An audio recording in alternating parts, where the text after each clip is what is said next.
नमस्कार, शाम के 5 बजने को है। दंगल में आप सभी का स्वागत है। मैं हूं आपके साथ चित्रा त्रिपाठी। जम्मू कश्मीर में राजनीतिक गतिविधियों को आगे बढ़ाने के मद्देनजर आज एक बड़ा फैसला हुआ है। गुपकार अलायंस के नेताओं ने 24 जून को प्रधानमंत्री नरेंद्र मोदी के साथ बैठक में शामिल होने का फैसला किया है। लेकिन इस फैसले के साथ ही सवाल ये खड़ा हुआ कि क्या जम्मू कश्मीर में फिर वही राजनीतिक सुर सुनाई पड़ेंगे जो आर्टिकल 370 के खात्मे के पहले सुनाई पड़ते थे। आज गुपकार अलायंस के नेताओं ने पीएम की बैठक में शामिल होने का फैसला जरूर कर लिया, लेकिन साथ ही आर्टिकल 370 की बहाली, राजनीतिक कैदियों की रिहाई, साथ ही पीडीपी अध्यक्ष महबूबा मुफ्ती की ओर से पाकिस्तान के साथ डायलॉग की भी बात कही गई है।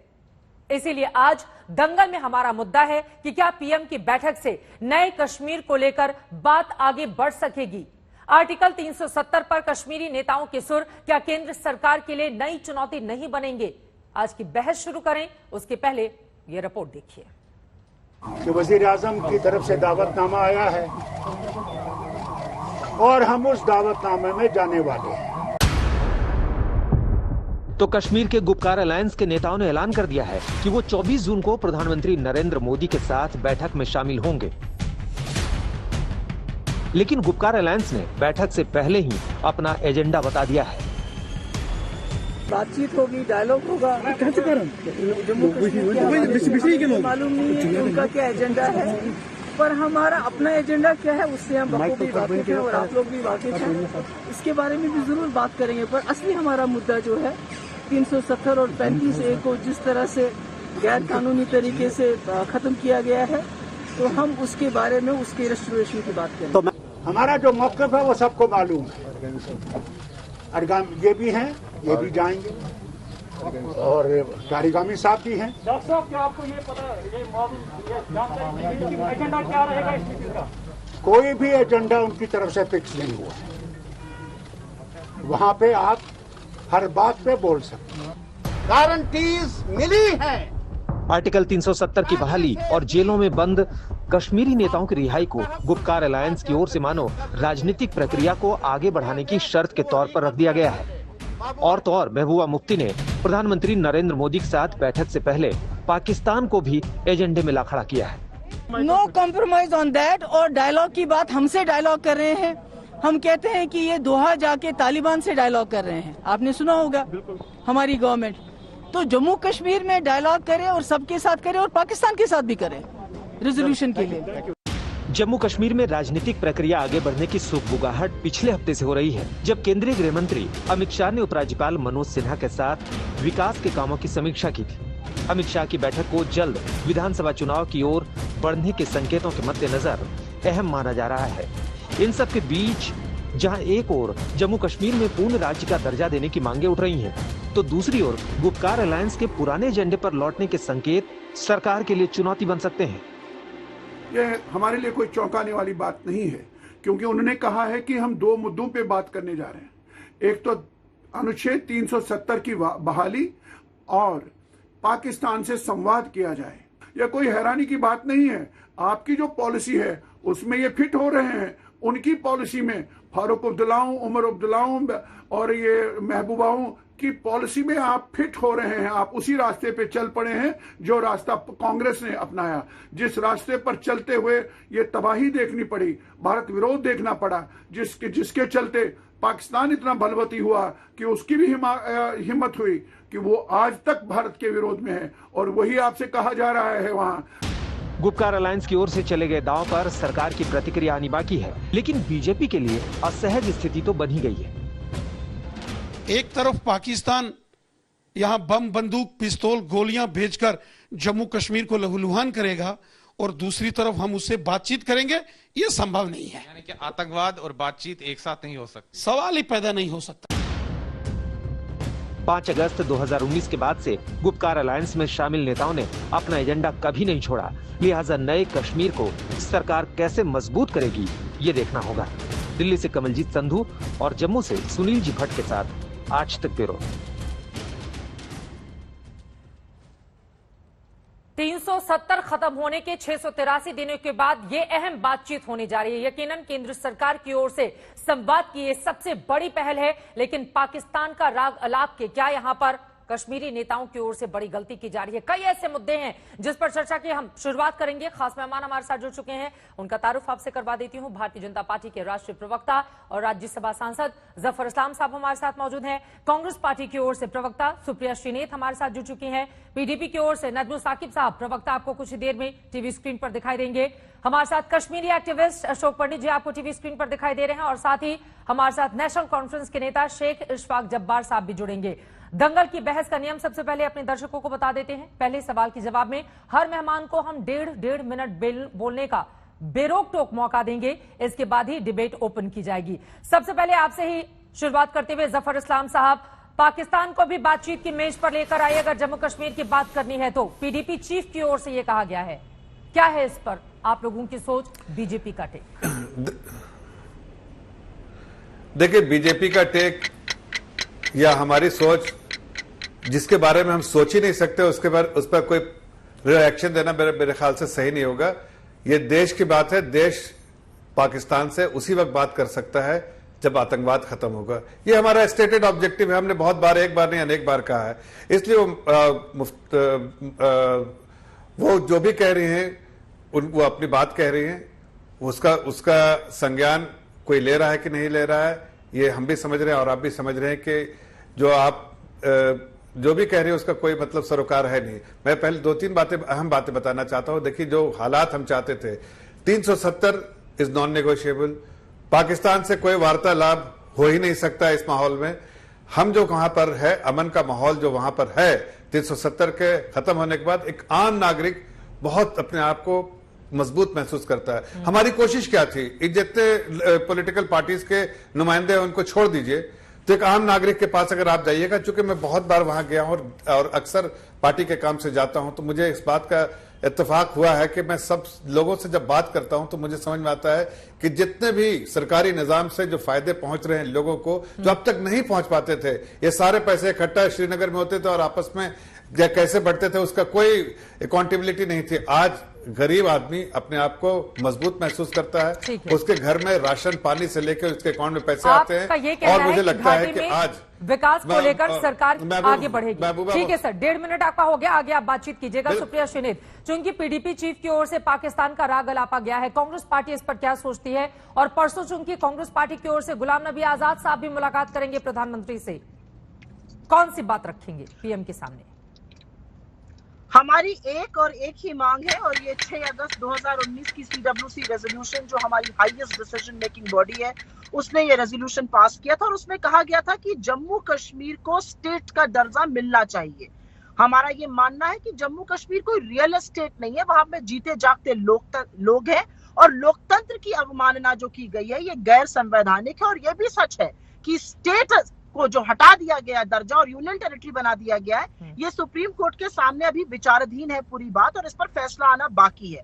हमारा अपना मानना, और ये मैं पूरे दमखम और पुरजोर से अपनी पार्टी की बात रखते हुए कहती हूँ कि हमारा ये घरेलू मामला है, ये हम वहां की पॉलिटिकल पार्टी से डिस्कस करेंगे, केंद्र सरकार डिस्कस करेगी, इसमें तमाम ऑपोजिशन पार्टीज रहेंगी और सबके मनभेद और मतभेद दोनों हो सकते हैं, लेकिन इसमें किसी भी नोबडी, किसी भी फॉरेन कंट्री की, फॉरेन एजेंसी की दखल अंदाजी की कोई जरूरत नहीं है, कोई जगह नहीं है। इसकी जितनी निंदा की जाए और इसकी जितनी भर्त्सना करी जाए वो कम है, लेकिन उतने ही पुरजोर इरादे से मैं ये भी बोलूंगी कि जम्मू कश्मीर को वापस स्टेट का दर्जा देना चाहिए, क्योंकि ऐसा ना करना असंवैधानिक है, वहां की लोगों की अपेक्षाओं और आकांक्षाओं के साथ खिलवाड़ है। लेकिन इसमें कहीं पर भी किसी भी फॉरेन कंट्री, किसी भी फॉरेन ताकत की कोई ना जगह है ना जरूरत है। ये मैं उतने ही दमखम और उतने पुरजोर के साथ कहती हूँ। मैं ये जरूर कहना चाहती हूँ, सरकार की कथनी और करनी में अंतर है, जिसका खामियाजा आज जम्मू कश्मीर भुगत रहा है। इसका जवाब जफर इस्लाम साहब देंगे, लेकिन अशोक पंडित जी, एक आपकी भी टिप्पणी लेते हुए, चूंकि बार बार गुपकार अलायंस के जितने नेता सामने आए उनकी ओर से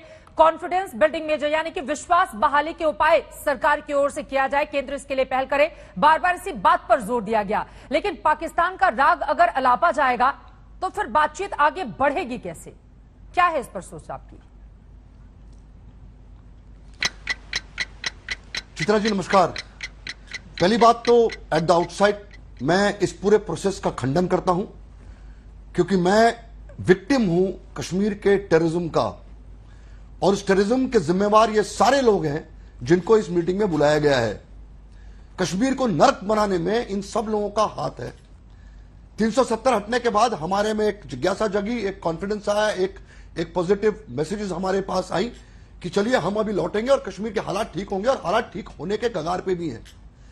जैसे ही पहला एक कदम उठाया गया जहां पर उन सारे लोगों को बुलाया गया इस मीटिंग में जो लोग जिम्मेवार हैं कश्मीर में टेररिज्म को पनपाने में, पैदा करने में और हत्याओं में और बाकी कारों में, और मेरे जेनोसाइड और एक्सोडस को लेकर भी, वो सारे लोग जो रिस्पॉन्सिबल है कश्मीर में शांति लाने के, वो सारे लोग जो कश्मीर को हिंदुस्तान का भाग समझते हैं और कश्मीर की पॉलिटिक्स को ठीक से समझते हैं, मुझे लगता है कि पहली मीटिंग उन सारी ताकतों के साथ होनी चाहिए थी। वो जम्मू के लोग, वो कश्मीर के हिंदू, लद्दाख के लोग, कश्मीर में जो मुसलमान जो हिंदुस्तान में बिलीव करते हैं, वो सारी नई एक फौज तैयार करनी चाहिए थी, एक नए पर्सपेक्टिव के लोग तैयार करनी चाहिए थी, और नए कश्मीर का इजाद उनके साथ होना चाहिए। ये तो सब यूजुअल सस्पेक्ट्स हैं। इन्होंने तो आज महबूबा मुफ्ती ने तो बोल दिया कि आप पाकिस्तान से बात कर लिए, तो मैं ये मान के चलता हूं ये महत्वपूर्ण बातें आपकी ओर से उठाई गई हैं, लेकिन बहुत सारे ऐसे भी नेता जो आप लोगों की आवाज को बुलंद करते हैं। यकीनन आप कश्मीरी एक्टिविस्ट हैं, लगातार अपनी आवाज उठाते रहे हैं, लेकिन बहुत सारे ऐसे नेताओं को भी प्रधानमंत्री की ओर से आमंत्रित किया गया है। लेकिन जफर इस्लाम साहब, डिबेट ओपन होगी। सुप्रिया श्रीनेत ने कहा है कि सबसे पहले राज्य का दर्जा बहाल किया जाए जम्मू कश्मीर का, और यहां पर अशोक पंडित का यह कहना है कि दरअसल जिन लोगों के साथ आप बातचीत कर रहे हैं वो अमन शांति तो चाहते ही नहीं है, फिर इस बातचीत का कोई नतीजा निकलेगा ही नहीं। कैसे बढ़ेगी बात फिर आगे? देखिए, दो अहम बातें। पहली बात कि जो सुप्रिया जी कह रही थी, वो तो गृह मंत्री जी ने फ्लोर ऑफ द पार्लियामेंट में कहा है कि जब हालात साजगार होंगे अपने आप ही उसको स्टेटहुड का दर्जा मिलेगा, वापस इलेक्शन होगा, एमएलएज बनेंगे, सरकार बनेगी। और जैसे पहले ये देखिए, मैंने कहा हालात साजगार, अभी ये डिस्कशन हो रहा है, ये बातें शुरू हो गई हैं। मुझे लगता है कि जो सारे डिलिमिटेशन का प्रोसेस भी जो था वो भी अब खात्मे के कागार पे है। तो मुझे लगता है समय आता जा रहा है और इसलिए ये सब प्रक्रिया शुरू हो रही है और ये होना है। ये इसका कमिटमेंट आदरणीय गृह मंत्री जी ने खुद फ्लोर ऑफ द पार्लियामेंट में दिया कि जैसे हालात बेहतर होंगे, साजगार होंगे, वहां पर इलेक्शन होंगे और फिर से वहां पर स्टेटहुड का दर्जा बहाल होगा। तो इसमें कोई ऐसी बात नहीं करे जो कि आसमान से तारे तोड़ के हमको लेके आने। भाई हालात आपने जो खराब छोड़े उसको साजगार तो करने ही पड़ेगा ना चित्रा जी, तो वो हम कर रहे हैं। उसके बाद लोगों के जो कॉन्फिडेंस जीतने वाली बात, आज वो मोदी जी पे कॉन्फिडेंस है। आप चप्पा चप्पा जाइए, गांव जाइए,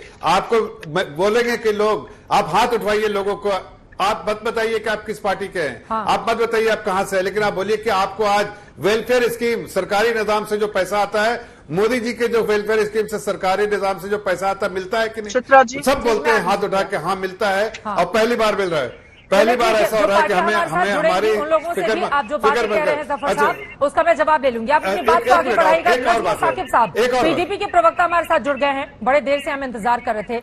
सर, ये पीडीपी का ये कौन सी चाल है सर?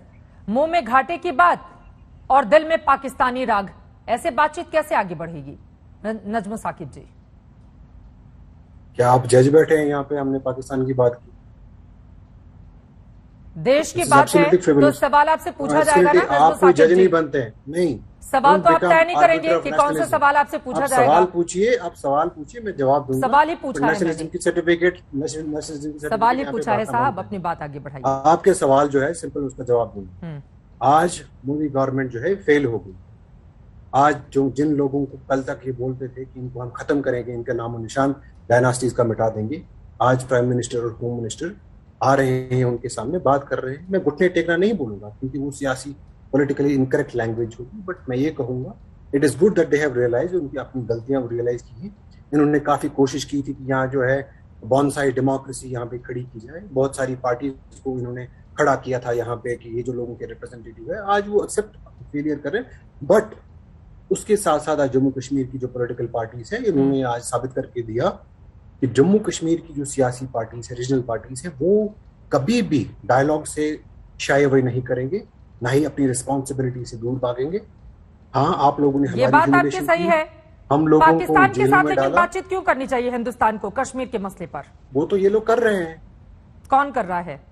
बीजेपी कर रही है। बीजेपी कर रही है। आज महबूबा मुफ्ती जी ने कहा कि जब, मैं जवाब देता हूँ, मैं आ रही हूँ, क्यों कर रहे हैं? चित्रा जी मैं आ जाऊं? मैं जरा जवाब देता हूं। बोलिए बोलिए जफर साहब। वो कह रहे हैं कि आप लोग तो कर रहे हैं पाकिस्तान से बात, ये बात नज़्म साकिब बोल रहे हैं।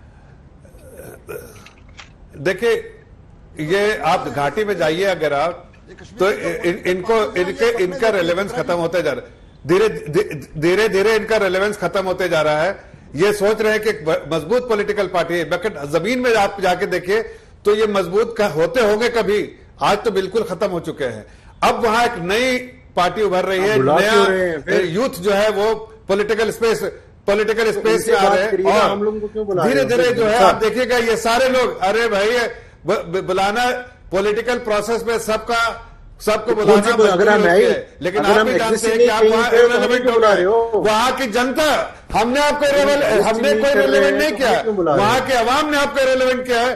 अरे आपको वहां के अवाम ने रिलेवेंट किया है। अब आपको कितना नहीं, आपको पता चल गया है, नहीं आपने पता चल गया है कि वहां पर आप जैसे लोगों और आप पार्टी उनको बीच में इनको बोलिए नहीं सर, लेकिन मैं तो सिर्फ इतना कह रहा हूं कि नहीं मेन मुद्दे पर आइए ना। उन्होंने कहा है कि यही लोग बात कर रहे हैं पाकिस्तान से, इस पर कितनी सच्चाई है ये जरा क्लियर कीजिए।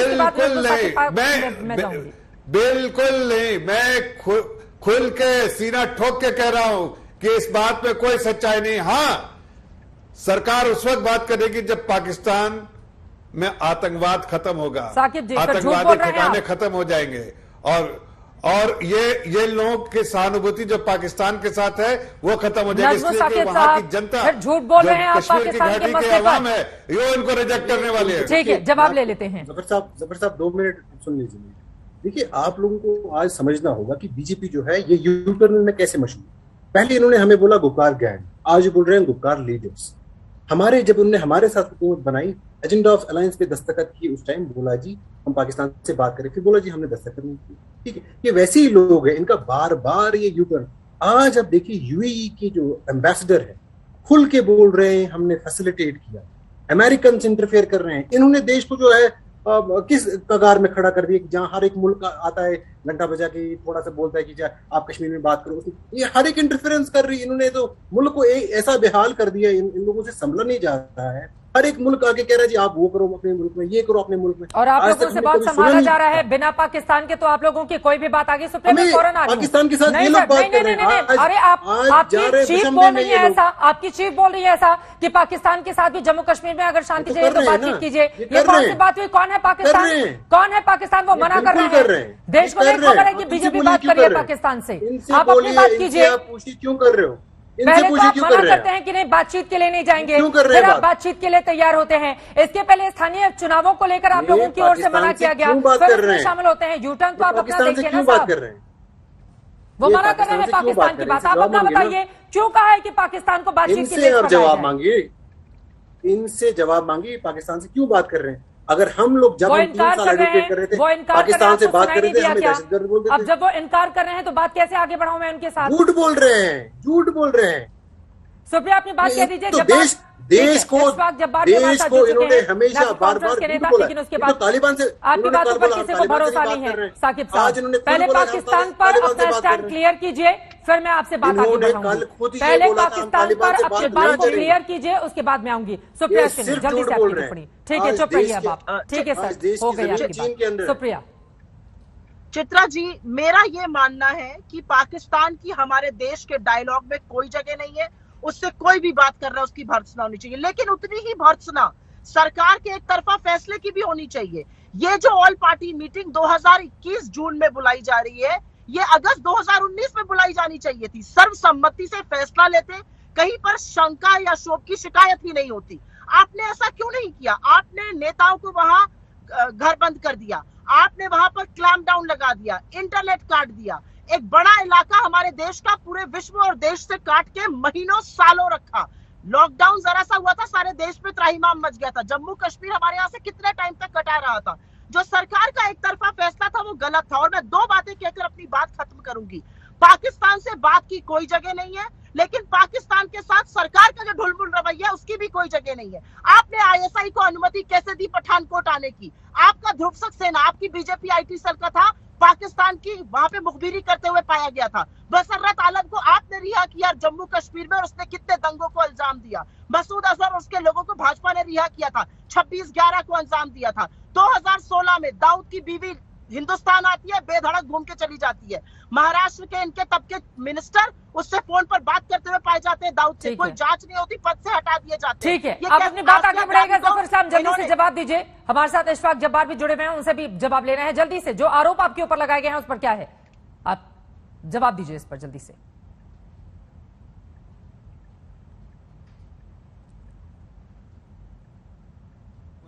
गरीबा में झांक के देखा कीजिए। आप कांग्रेस पार्टी के प्रवक्ता है और आपको सब हकीकत मालूम है कि आपके रिश्ते कैसे पाकिस्तान के और पाकिस्तानियों के साथ रहे। आप ही के पार्टी के लोग वहां जाते हैं, उनके गुणगान गाते हैं, उनसे कहते हैं कि भाई बिरयानी खाने हम नहीं गए थे दौड़े दौड़े। आपने अरे भाई आप देखिए सलमान खुर्शीद, चुप रहिए, सलमान खुर्शीद, मनीशंकर अय्यर, राहुल गांधी, ये सारे लोग आपके वहां पर गए। आपको चिल्लाना था तो मुझे भी चिल्लाना था। सुप्रिया जी, आपको भी आपके जैसे लोग जाके पाकिस्तानियों के साथ मिलकर आप पाकिस्तानियों के साथ मिलकर हिंदुस्तान की सरकार को आप पलटना चाहती हैं और बात करती हैं कि पाकिस्तानियों के साथ बकवास आप बंद करिए। आपको बकवास के अलावा कुछ आता नहीं, लेकिन कुछ नहीं आता। कांग्रेस पार्टी के भी बहुत सारे ऐसे नेता हैं बिना पाकिस्तान के, उनकी भी बात आगे नहीं बढ़ती है। सर प्लीज, जफर साहब प्लीज, जफर साहब प्लीज, ये व्यक्तिगत टिप्पणी नहीं। ये बदतमीजी से बात करते, मैं बदतमीजी से बात है, मैं कभी बदतमीजी से नहीं, ये बदतमीज महिला है, मैं इनसे बात मुंह नहीं लगा। अरे पाकिस्तान गए थे, प्राइम मिनिस्टर का जाना फर्ज है, लेकिन क्या सर मनीशंकर अय्यर का जाना फर्ज है क्या? मनीशंकर पे जाना बात करो, मनीशंकर अय्यर का उनकी माता जी के चरणों में। अरे प्रधानमंत्री का तो जाना का फर्ज है, लेकिन आप जैसे घटिया सोच वाले को बताइए क्या मनीशंकर अय्यर या फॉर्मर मिनिस्टर को जाना वहां पर? एक सेकंड, ये तो में नहीं पढ़ते हैं, वापस लौटे हैं। जम्मू कश्मीर हमारे लिए अहम मसला है और पाकिस्तान को इतना तवज्जो देने की जरूरत नहीं है। जम्मू कश्मीर में रहे कि वहां को लेकर आगे कैसे बढ़ेंगे। ठीक है सर, जफर साहब मेन मुद्दे पर आप रहिए। शेख इशफाक जब्बार साहब नेशनल कॉन्फ्रेंस के नेता हमारे साथ मौजूद हैं। सबसे पहले ये बताइए सर, जब आप लोग शर्त रख देंगे इशफाक जब्बार, तो फिर बातचीत कैसे बनेगी? बिना शर्तों की क्या कोई बातचीत नहीं होती है? जब आपको कोई एजेंडा नहीं दिया गया बातचीत का, तो आप अपने एजेंडे के तहत ही आएंगे और आप लोगों की ओर से कहा गया है कि हम तो भैया इसी पे बात करेंगे और किसी मुद्दे पर बातचीत नहीं होगी। फिर बातचीत कैसे बनेगी?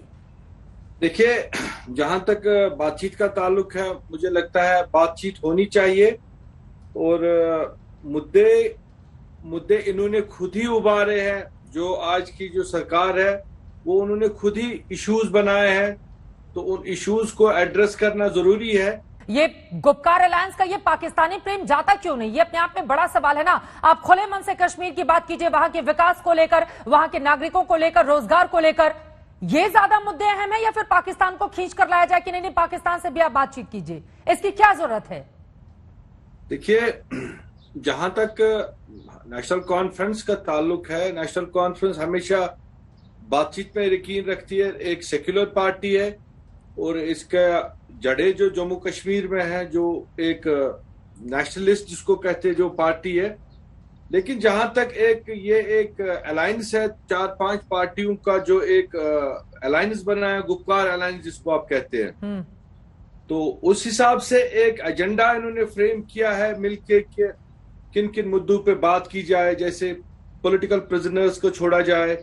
पाकिस्तान से इसलिए मेरे ख्याल से बात करने की बात की होगी, पाकिस्तान ही है जो इस वक्त यहाँ पे जो गड़बड़ हो रही है वो पाकिस्तान की शय पे ही सारा कुछ हो रहा है। कश्मीर में हजारों लोग यहाँ देखिए कितने मारे गए, हटने के बाद एक गड़बड़ शुरू हो गई है जम्मू कश्मीर में। उसके पहले अमन चैन और शांति थी वहां पर, और 7 पार्टियां हैं सर, आपकी जानकारी के लिए गुपकार में 7 पार्टियां हैं। तो इसलिए हम चाहते हैं कि जो भी आगे का रास्ता हो, जम्मू कश्मीर में फिर से अमन लौट आए, यहाँ पे तरक्की की बात की जाए, जैसे आप कहती है। पाकिस्तान का जो दुष्प्रचार वाला एजेंडा है दुनिया भर में हिंदुस्तान को लेकर वो आगे बढ़ता है, उसको आप लोग बल दे रहे हैं अपनी इन बातों से। पाकिस्तान को मेज पर अगर डायलॉग के लेकर आया जाए तो हमारी जमात ने अशोक कभी पंडित जी। पाकिस्तान को साथ ना कोई कभी समझौता किया और हमने हमेशा उस चीज को रिजेक्ट किया है और आगे भी हमारा जो स्टैंड है पार्टी का। लेकिन एक लार्जर इंटरेस्ट के लिए अगर इस देश में, इस प्रदेश में यहाँ पे अमन आए, अमन की बात हो, तो एक जैसे सरकार तो दावा कर रही है ना कि 370 हटने के बाद आप देखिए किस तरह से अमन कायम है। अगर छिटपुट कुछ हिंसा की घटनाओं को छोड़ दिया जाए तो ऑपरेशन ऑल आउट जो आतंकवादियों के खिलाफ चल रहा है उसमें बहुत बड़ी कामयाबी हमारी सेना को मिली है। ये चीजें आपको दिखाई नहीं देती? किस तरह का इन्वेस्टमेंट जा रहा है वहां पर, क्या वो आपको दिखाई नहीं देता है? सर, लंबी फहरिस्त है। विकास की बात कीजिए ना, पाकिस्तान को लेकर बार बार क्यों आते हैं? अशोक पंडित जी, ठीक है, समझ गए मैं आपकी बात।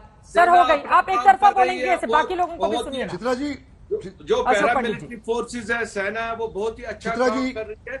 लेकिन इसके चित्रा जी, अफसोस इस बात का है कि ये national conference, PDP, Hurriyat conference, Congress, ये सब लोगों ने मिलकर कश्मीर में एक किस्म का आतंक मचा के रखा हुआ था।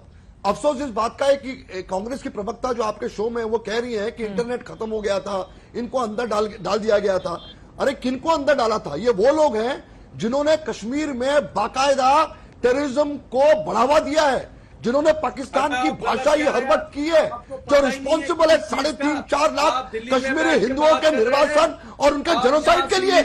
आप उनकी बात ही नहीं कर रहे हैं। अभी जब इनका जवाब नहीं होता है तो बात कर रहे हैं, दिल्ली क्यों जा रहे हैं? आप क्यों जा रहे हैं दिल्ली?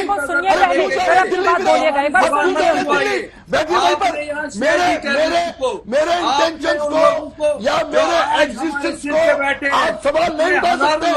आप रिस्पॉन्सिबल है, आप रिस्पॉन्सिबल है कश्मीर में टेररिज्म को लेके, आप रिस्पॉन्सिबल है हमारे मौतों को, आप रिस्पॉन्सिबल है कश्मीर को नर्क बनाने में। ये रिस्पॉन्सिबिलिटी आप नहीं देख सकते। हमारी लीडरशिप फारूक अब्दुल्ला उसका विरोध किया था, आपकी चेयरमैन है। इन लोगों ने कश्मीर में हर वक्त जिन्होंने उस वक्त विरोध किया था, मंदिर तोड़े, लेकिन फारूक साहब की बात क्या इन्होंने कश्मीर में? आप क्या हमें बता रहे हो? वही लोग हैं आपके जिन्होंने कश्मीर में हर वक्त आग लगा के रखी है। इन्होंने कश्मीर में अशांति बढ़ा के रखी है। ये नहीं चाहते कि कश्मीर में शांति हो, ये नहीं चाहते कि कश्मीर में अमन हो, ये नहीं चाहते कि कश्मीर के हिंदू वापस कश्मीर लौटे, ये नहीं चाहते। इसीलिए मैं कहता हूँ कि इनके साथ किसी भी किस्म की पॉलिटिकल प्रोसेस कश्मीर को फिर 1990 में लेके जाएगी और इसका भरकम हमको बहुत भारी तरीके से करना पड़ेगा। वो भी बात है ना जब्बार साहब, अगर किसी ने अपनों को खोया है तो वहाँ पर अमन शांति अगर कायम हो रही है तो आप लोग वहाँ पे अमन की और शांति की बात क्यों नहीं करते हैं? यही तो सवाल है। 370 में पर कश्मीर को जम्मू को क्यों निकलना चाहते हैं? एक सेकेंड सर, एक एक करके उनकी बात कर लीजिए जाए प्लीज। इसका जब्बार प्लीज, ये अमन नहीं चाहते, ये कश्मीर में अमन नहीं चाहते, ये कश्मीर में शांति नहीं चाहते, ये नहीं चाहते कि कश्मीर में वापस लौटे। ये वो लोग हैं जिन्होंने हिंदुस्तान को लूटा है, इसीलिए ये बार बार पाकिस्तान की बात करते हैं। इनका दिल धड़कता है पाकिस्तान के लिए, इनका दिल हिंदुस्तान के लिए नहीं धड़कता है, इनका दिल हिंदुस्तान के लिए नहीं धड़केगा। पिछले 70 साल इन्होंने हिंदुस्तान की बात नहीं की है, तो ये आज हिंदुस्तान की बात कैसे करेंगे? इनको इनकरेज करना इनको पता ही नहीं है यहाँ की, ये बहुत बड़ी भूल होगी देश की। अरे प्लीज एक एक करके हो गई। जब्बार साहब आपकी बात हो गई, ठीक है। अमन शांति और विकास की बात करनी चाहिए आप लोगों को, और वहाँ पर चुनाव हो, स्टेट का दर्जा बहाल हो, इस पर बात करनी चाहिए। पाकिस्तान के राह को भूलना सीखिए। इशफाक जब्बार आपके लिए भी और नजमो साहब साहब आपके लिए भी, ठीक है सर। हो गई, हो गई, जल्दी से अपनी बात पूरी कर लीजिए। अशोक पंडित जी फिर शुक्रिया, कुछ कहना चाह रही है जब्बार साहब, मैं आऊंगी। ठीक है, ठीक है। जब तक अब बातचीत होनी चाहिए, नहीं सोच सकते के साथ है। आप हिंदुस्तान की अरे बातचीत के लिए तो बुलाया जा रहा है, बातचीत के लिए आपको बुलाया जा रहा है, उसके बाद आप सबको थोप रहे हैं कि हम तो अपने इसी एजेंडे पर बात करेंगे साहब, इसके अलावा और कोई एजेंडा नहीं होगा। शुक्रिया। अशोक पंडित ने कांग्रेस के ऊपर भी सवाल खड़े किए हैं। उन्होंने कहा है कि अगर कश्मीरी पंडित इस तरह से बाहर हुए, उनके खिलाफ इतना ज्यादा अत्याचार वहां की जमीन पर हुआ, तो इसके लिए कांग्रेस पार्टी भी कहीं ना कहीं जिम्मेदार है। ठीक है जब्बार साहब, हो गई, जब्बार साहब हो गई, हो गई आपकी बात, हो गई आपकी बात, ठीक है, ठीक है। सुप्रिया सुनिए, इन लोग को चुप करा दीजिए प्लीज। क्या कंट्रीब्यूशन है कश्मीर का, मुझे बताइए ना। अशोक पंडित जी कश्मीर भाई का भाई है और इशफाक जब्बार साहब, दोनों लोगों से गुजारिश है प्लीज शांत रहे, दूसरे मेहमानों को भी बोलने का मौका दें। ठीक है, ठीक है, ठीक है। करना चाहते हो संवाद जरूरी है, संवाद जरूरी है, लेकिन संवाद में इस तरह की लड़ाई के लिए कोई जगह नहीं होनी चाहिए। ठीक है इशफाक साहब, हो गई आपकी बात, शुक्रिया शुक्रिया। किसके साथ संवाद? पाकिस्तानियों के साथ संवाद। अगर आपको इज्जत दी है सरकार ने तो आप पाकिस्तान की बात करेंगे, चाहिए और एक चीज से बात करिए, देश का भला सोचिए और कश्मीर का भला सोचिए। पाकिस्तान को बीच में लाने की जरूरत नहीं है कोई, जिन्होंने दी भी है और आगे। ठीक है सुप्रिया, अपनी बात रखिए। चित्रा जी, मैं फिर से कहूंगी और मैं अपनी CWC की जो रेजोल्यूशन है उसको दोबारा से कहूंगी कि जो एक तरफा जबरन और गैर लोकतांत्रिक तरीके से जम्मू कश्मीर को यूनियन टेरिटरी बना दिया गया, उसको स्टेट बनाना दोबारा से जरूरी है। लेकिन मैं उतने ही पुरजोर तरीके से ये भी कहूंगी कि किसी भी तीसरी पार्टी की इसमें कोई दखल अंदाजी, कोई डायलॉग, कोई बात नहीं मानी जाएगी और ना मानी जानी चाहिए। लेकिन हाँ, मैं ये इतना जरूर यहाँ पर कहना चाहती हूँ कि आज जिस विश्वास को लेकर आगे बढ़ने की बात हो रही है, जिस कंसेंसस मेकिंग की बात हो रही है, काश ये 2019 में हुआ होता। तब गृह मंत्री अमित शाह गुप्तार गैंग बुलाते थे, आज गुप्तार लीडर बुला रहे हैं। आज जरूरी है कि आप वहां के आवाम का विश्वास जीतिए और आवाम का विश्वास सर हमारे लिए। तो क्या आप ये कह रहे हैं कि सरकार, एक मिनट सर, 2019 में चित्रा जी आप मैं किसी के बीच में नहीं कर बोलती सकते थे, उनसे आप बात नहीं कर सकते थे क्योंकि उन्होंने देश के खिलाफ काम किया, उन्होंने देश के खिलाफ काम किया हुआ, इसलिए उसके बात नहीं की जा सकती। इन्होंने टेररिज्म को पाला कश्मीर में, इनके साथ क्या बात करेंगे? ठीक है, अभी बात करने की कोशिश की। अभी हाल ही का दिग्विजय सिंह जी का बयान था, सुन लीजिए ना मैम, सुनिए तो आप बार बार CWC का हवाला दे रही है, सुन तो लीजिए, सवाल तो सुन लीजिए, आप ही के लिए है, अब ये वन वे तो नहीं चलेगा ना मैडम। सुन लीजिए, दिग्विजय सिंह ने कहा कांग्रेस आई तो पुनर्विचार होगा, इंसानियत नहीं थी, लोगों को जेल में डाला गया और उससे यकीनन वहां के नेताओं के, कश्मीरी नेताओं के चेहरे खिल उठे। 2019 में पी चिदम्बरम साहब की ओर से कहा गया था कश्मीर हाथ से निकल जाएगा, मुस्लिम बहुल था, इसी वजह से 370 हटा दिया गया। मणिशंकर अय्यर साहब का तो पूछे ही मत, बार बार उनके बयान को बताने की जरूरत नहीं है। ऐसे कांग्रेस पार्टी के नेताओं की लंबी फहरिस्त है मेरे पास, जिनके बयान बिल्कुल उसी तरह से हैं जैसा पाकिस्तान सोचता है। तो ये CWC में जो डिसाइड होता है वो अपने नेताओं को कांग्रेस पार्टी क्यों नहीं बताती है? मैं इस बात का बिल्कुल जवाब दूंगी। उसके पहले मैं एक बात ये जरूर बोलूंगी कि अगर यहाँ पर हमने से बैठा हुआ कोई व्यक्ति भी जिन लोगों को बुलाया है सरकार ने, केंद्र सरकार ने न्योता बेचकर जिन लोगों को बुलाया है, अगर उनको टेररिस्ट बताएगा तो हम केंद्र सरकार पर सवाल उठा रहे हैं कि क्या वो टेररिस्ट से बात कर रहे हैं। ऐसा नहीं है। केंद्र सरकार की शायद कोशिश है कि एक आम कंसेंसस, एक आम राय बने। तो यहाँ पर बैठकर अगर अमन की बात करी जा रही तो उस पर आप हर्डल और उस पर रोड़ा मत बनिए। मैं सबसे पहले तो जो बार बार टेररिस्ट सबको बुला रहे हैं उनके लिए कहना चाहती हूँ, आप केंद्र सरकार पर सवाल उठा देते हैं ये करने से। दूसरी जो आपने बात करी, आपने तमामों लीडर का नाम दिया, बहुत लोगों की व्यक्तिगत राय हो सकती है। मैं आपको तमाम बार गडकरी जी के बयान दे सकती हूँ जो सरकार से अलग होते हैं, जो मोदी जी के विपरीत होते हैं, लेकिन ऐसा थोड़ी है कि उसमें मनभेद हो गया। किसी की इंडिविजुअल राय अपनी तरफ है और पार्टी के साथ तो नहीं खड़ा हो जाता है ना मैडम। अगर देश के भीतर की बात है, देश के भीतर उठाया जाए कोई पाकिस्तान के साथ, अब मणिशंकर अय्यर जाकर कि मोदी को हटाना है तो इसमें पाकिस्तान की भी मदद, इस तरह के बयान अगर सामने आएंगे तो सवाल आप लोगों से पलट के पूछे जाएंगे ना, ये व्यक्तिगत कैसे हो सकता है जो इतने बड़े बड़े पदों पर कांग्रेस पार्टी के रहा हो। पठानकोट नहीं बढ़ाना चाहिए ना, ISI को पठानकोट बढ़ा लेना, मसर्रत आलम को रिहा कर देना, आसिया द्राबी को बेटी बचाओ बेटी पढ़ाओ का चेहरा बनाना, और वो मसूद अजहर के साथ मिलकर हमारे ही खिलाफ नारे लगाती है, देश के खिलाफ। वो भाजपा की नेता है। बोले जफर इस्लाम साहब, सक्सेना पकड़े गए थे स्पाई करते हुए, मुखबिरी करते हुए पाकिस्तान की। आज यहाँ पर ये भाषण दे रही हैं, जो कांग्रेस के प्रवक्ता भाषण दे रहे हैं, लेकिन आज उनका इतिहास देखिए। आप जब से 370 गया है, बार बार इनके लीडर चीख चीख के कह रहे हैं। ये आप गुलाम नबी आजाद किस पार्टी के लीडर है? गुलाम नबी आजाद किस पार्टी के लीडर है? हर बार उन्होंने 370 हटने का जो है विरोध किया है, पार्लियामेंट में विरोध किया है, पार्लियामेंट के बाहर विरोध किया, और ऐसे बहुत सारे अनेक नेता है, अनेक नेता इनके ऐसे। अरे अनेक नेता, मोदी जी ने तो इंसानियत दिखाई, आप तो हैवानियत दिखा रहे थे। आप तो हैवानियत दिखा रहे, कांग्रेस पार्टी हैवानियत दिखा रही है। मोदी जी ने तो इंसानियत दिखाई। इंसानियत का पाठ कभी पढ़ाया आपने? हैवानियत के अलावा क्या जाना आपने? आपने कश्मीर में हैवानियत बनाई, आपने हैवानियत को बढ़ावा दिया कश्मीर को। आज वहां इंसानियत नाफिज हो रही है। हमने 370 जब से हटाया हिंदुस्तान। अरे नेताओं को आपने ज्यादातर की सुर यही है कि 370 और 35 की बहाली के बिना विकास और शांति संभव नहीं है। वहाँ टेररिज्म को बढ़ाने के लिए कांग्रेस पार्टी भी उसी तरह से जिम्मेदार है। चित्रा जी, आज मैं कह सकता हूँ कि 7 साल से आप झुंझुनू चित्रा जी, आज मैं कह सकता हूँ, आज मैं उसी पुरजोर आवाज से कह सकता हूँ, और मैं बड़ी जिम्मेदारी के साथ कह रहा हूं कि वहां की जनता बहुत खुश है। 370 हटा, कांग्रेस पार्टी जैसे पार्टियों का असर खत्म हुआ, पीडीपी जैसी पार्टियों का असर खत्म हुआ, नेशनल कॉन्फ्रेंस जैसी पार्टियों का असर खत्म हुआ। अरे आप सपने में मत देखिए, आपको तो आप पूछने वाला भी कोई नहीं है। कांग्रेस को तो कोई पूछने वाला नहीं है। अब आप अपने सपने छोड़ दीजिए। आज वहां पर बताओ उसको, हमने पीडीपी के सर वहां जनता के लिए, वहां की जनता के लिए किया, और आज वहां की जनता खुश है। आप नाराज हो रही है, पीडीपी नाराज हो रही है, लेकिन जनता खुश है और हमने जनता के लिए काम किया है। अरे मौका परस्त तो आप लोग हैं। जब भी देखते हैं कि पार्लियामेंट में कुछ और बात करो और यहाँ सीडब्ल्यूसी में कुछ और। अरे तो आपका जो है आपका कोटा उठ गया है। आपस में बातचीत भी करनी है।